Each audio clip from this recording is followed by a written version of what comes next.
Hello, Hello. my name is Mustaeen, Okay, I am Asad Yaqub. and today I'm going to conduct your IELTS speaking test. All right, sir. So let's begin. What kind of flowers do you know? I don't know many flowers. I like cauliflower, but that's a vegetable. But I think I like roses very much, especially the red rose. And along with that, I like sunflower because it's got a very good connection with sun. And I like marigold as well, but my most favorite flower is actually rose, and I love red roses very much.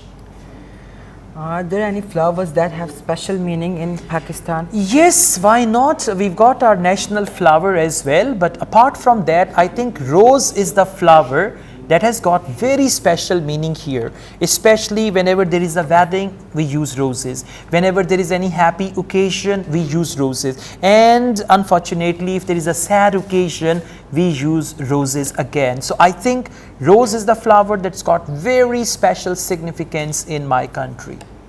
Have you planted any flowers? Well, in fact, I once tried to, and but I don't know what happened. The seed never came out of the earth, so then I stopped or I gave up the idea of planting. So whenever I need any flower, I just go to the florist and I pay some money and I buy my favorite flower. So to answer your question, I once planted the flower, but I wasn't successful, and then I gave up the idea of doing that. Have you sent flowers to anyone?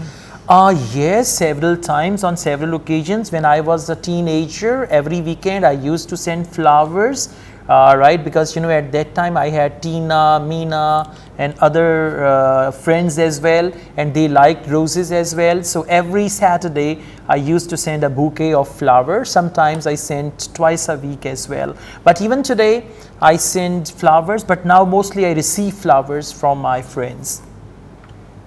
Okay, that was the end of your speaking test. Thank you so much. Thanks a lot, sir.